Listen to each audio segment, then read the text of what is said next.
Hey everyone, welcome back to Room 237, and I have another random review that is also one of the controversial or extreme non-horror films. It's from a filmmaker that's known to make films like that, Harmony Korine. I've already talked about his directorial debut, Gummo, which I really enjoy. But before I get to that, if you haven't already, I hope this is the video where you'll hit the red subscribe button, hit the bell right next to it so you always get notifications. And for more Room 237, you can find Room 237 reviews on Facebook and Instagram. So please join me there as well. So yeah, for the past month or so, I've been looking at films outside of horror. Of course, my second favorite genre is gangster. I've done some crime films, but I've also been looking at more art housey stuff, whether it be super artsy or I guess kind of hipsterish, but also ones that are just more, have also been controversial or extreme. I did Kids, which was directed by Larry Clark, written by Harmony Korine. And then I did Gummo, which actually I did Gummo first, which is the directorial debut of Harmony Korine. This is not his second film. This came out in 2009. I have not seen the films in between. I have not seen Mr. Lonely or Julie and Donkey Boy, even though I've heard Julie and Donkey Boy is one of his more better made films. A lot of people really seem to like that one. This is one I actually had no interest in seeing until I saw I could get it at the store that I go to. They were able to order it for me. And then I got curious, and it's his 2009 film, Trash Humpers. And it really felt awesome saying this title out loud to order it when I was at the store. Now, if you're familiar with Harmony Korine at all, you know he's very hard to describe. He has a very different way of telling a story, even if there is no story. I mean, the closest thing that I can compare this to would be his film Gummo. And actually, I think Ken Park, he wrote, but it was directed by Larry Clark, I do believe. Or maybe he co-wrote Ken Park. But, like where Gummo was following these people in this town in Ohio, and it was just showing the depraved, perverted, impoverished inhabitants of the town. This has been moved to Nashville, which is Harmony Korine's hometown.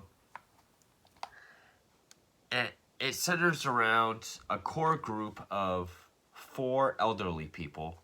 These two, one more who's always behind the camera. I believe that's the one that's played by Harmony Korine. And a female who is Rachel Korine, his wife. And yes, the makeup is not that great. I mean, as a common criticism with this film, the makeup around looks decent, but it's around the eyes is really what gives it away and makes it really horrific to look at. And yeah, literally trash humpers. That's what they are. I've seen these group of characters be labeled as a gang or a cult or whatever they are. But it opens up with them humping trash cans. And when I bought this today, the guy handed it to me and I was like, part of me says he named it this just to get people to say it. That turned out to be halfway true. He also named it Trash Humpers because, he wanted to give people exactly what the title was. He didn't want to give it some artsy title or clever title or something with a hidden meaning like Gummo. is like, no, it's Trash Humpers. That's what it's called, and that's what you're gonna get. It's all shot on VHS, which I actually like. I see. I don't really like shot on video movies, but I like the look of it, especially if it's, or at least ones with like a traditional narrative. With one that's supposed to be just a compilation, I do like that look. Like, I don't want to keep comparing it to Gummo, but that's really the only thing I can compare it to. And I would say Gummo is vastly superior than this.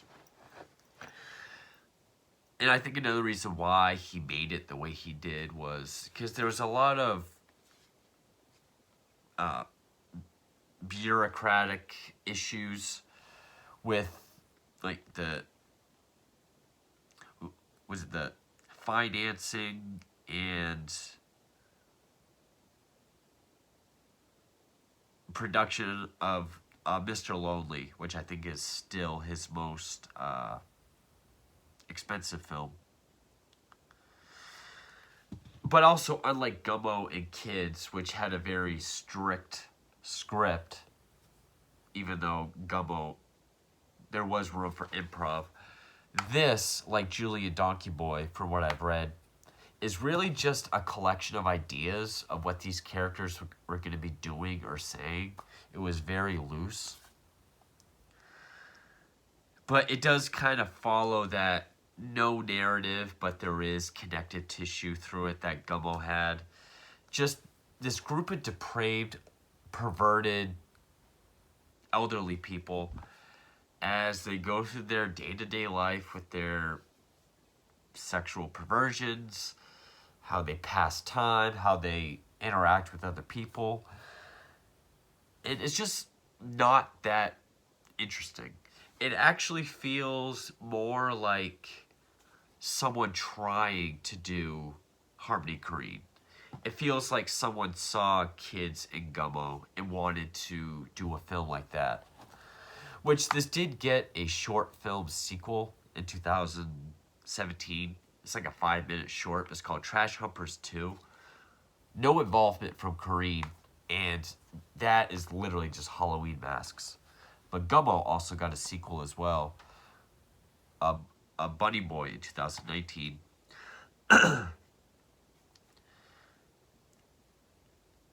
And this says it's 78 minutes, but when I put it in and I checked the display, it said 74 minutes. Apparently there's a 2010 cut, which is 97 minutes. And I know this is an experimental film. I know it I don't even know if this is going to be a rant, because I had zero expectations going into this. I had seen clips.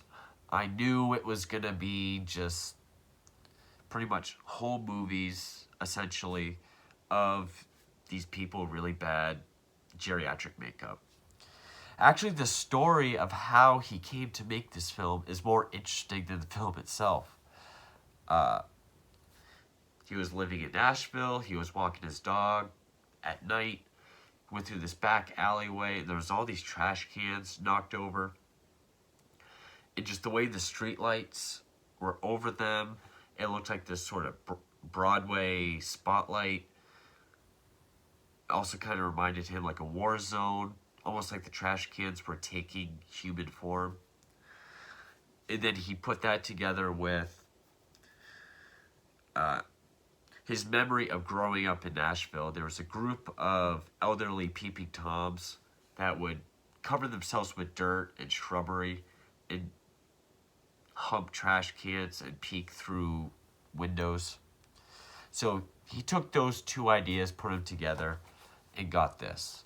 And he did say he wanted it to look like something you would find in a dumpster or an attic or a flea market.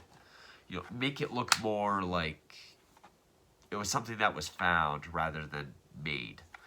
Because it really does have that August Underground kind of scenes just opening and ending. And unfortunately, it's just not as interesting as Gummo. I mean, if you're a huge Harmony Korine fan, I mean, I guess check it out, but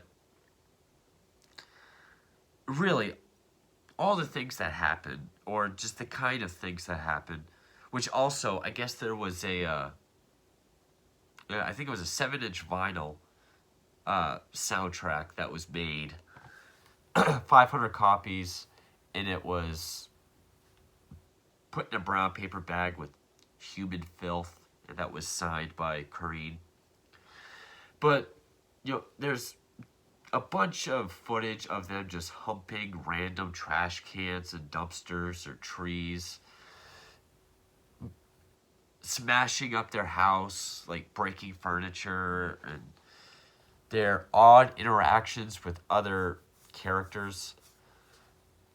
Like, at one point, there's this small child that looks like a 6-year-old Chris Farley. He's wearing a suit. He shows them how to strangle and beat, like, a baby doll. And he has this annoying laugh, which that's another thing. The voices of the characters are kind of annoying. There's one, and I think it's Korine, who's always behind the film. He makes this noise that sounds like a baby crying. It does it almost constantly. The one female of the recurring of the group is all constantly singing these sort of weird lullabies, like Three Little Devils and stuff. And like she shows the young kid how to hide a razor blade and an apple. And then they have these two guys over that wear pantyhose on their head, like one leg on each of their heads, so they look like conjoined twins. And they're forced to eat pancakes that has dish soap, it has syrup. And while they're making the pancakes, there's like this chant that they keep doing throughout the film, like, make it, don't fake it, make it, don't fake it. Or and then they had like these prostitutes come over. They like fondle one of them while they sing Silent Night. There's a scene with a racist guy telling racist jokes. There's a guy in a French maid outfit on a bridge doing poetry about why he likes to fornicate with trash. And then the next scene, he's dead on the kitchen floor. They like killed him with a hammer.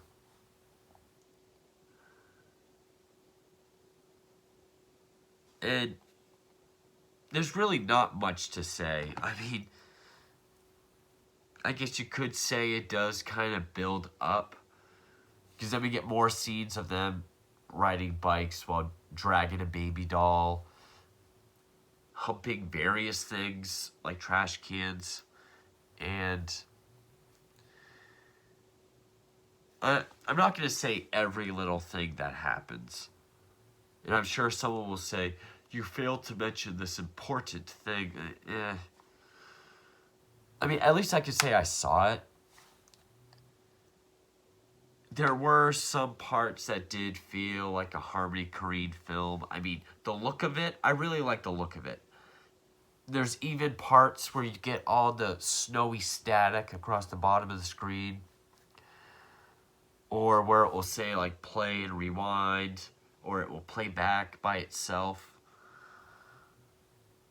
And it ends with them at this house where they kidnap an infant. And that's where it ends. Now, I don't know if it's supposed to be because we've seen what they've done with, like, the baby doll throughout the film. And it's supposed to leave on that uneasy feeling at the end. But there's also parts This feels like a Harmony Korine scene. The old people are in a car, and the one that Korine plays is sort of lamenting about how this lifestyle is the absolute epitome of freedom, and laments how society has these standards and they're outcasts. They have certain demands for people of certain ages, and you know, uh, there's societal standards. So it has been beating them down. So the way they live is complete freedom and unable to be taken away. Uh, which, okay, I like that scene, and I think you could have done more with it. But this movie really felt more like a lashing out. I mean, it won awards at film festivals. Like, I think it took the grand prize at Toronto. It Even this DVD set isn't even that bad. I mean, it's got nice packaging. It comes with a nice booklet. And I know the makeup is not supposed to look extravagant. I mean, there are scenes where, like, it'll just open up in a parking lot with them humping a street light, like, sort of, kind of in the background. And it looks like a quick clip from, like, early Jackass, like when it was a TV show, with not like bad grandpa makeup, but like old, like when Jackass first started doing the makeup. It actually reminded me a lot of that. So it's definitely not as good as Gummo. As far as Harmony Korine, like, films that were directed by him, Gummo is still significantly better. I mean, that's how you could do... Because, like, Gummo was supposed to feel like a photo album. That's why there's different styles of film with different characters, different scenarios. But at least that was, for me anyway, that was interesting. This is more... Gummo, I do kind of go back to and rewatch. This... I'll be surprised if I ever do watch it again. It's considered a experimental black comedy horror. Korine thinks of it as a straightforward experimental comedy. The horror, I mean, yeah, they do kill a couple people. There are some scenes of unease, but it doesn't have that bite or that transgressive, punch that Gummo had. But I went into it with zero expectations, so I mean, it's not like I was disappointed. I respect the fact that he did do it all in VHS in 2009. I mean, I do like the look of it. Not even sure what the budget for this was. But anyway, there's really not much to say other than just saying other things that happened. It is basically just a collection of vignettes. Like, even though their house is always messy, the kitchen is always clean. Yeah,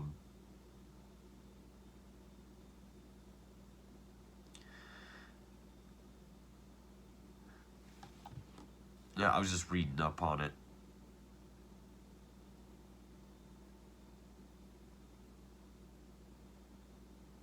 Yeah, there's another part with a guy with a trumpet who has like a German accent. He's talking about drugs.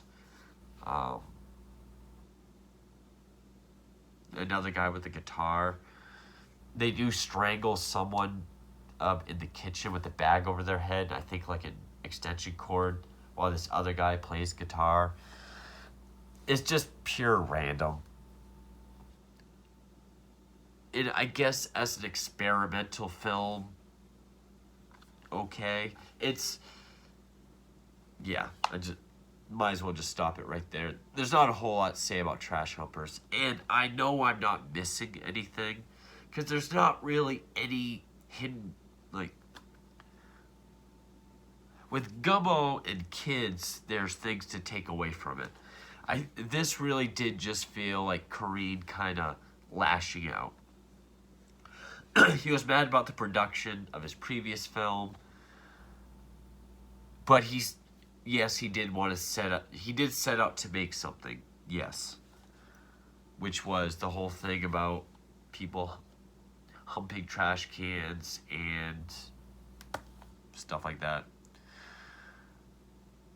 Can I recommend it? If you liked Gummo, I guess check it out, but don't set your expectations too high. Yeah, I much prefer Gummo, but yeah. So that is 2009's Trash Humpers by Harmony Korine. Thank you for watching.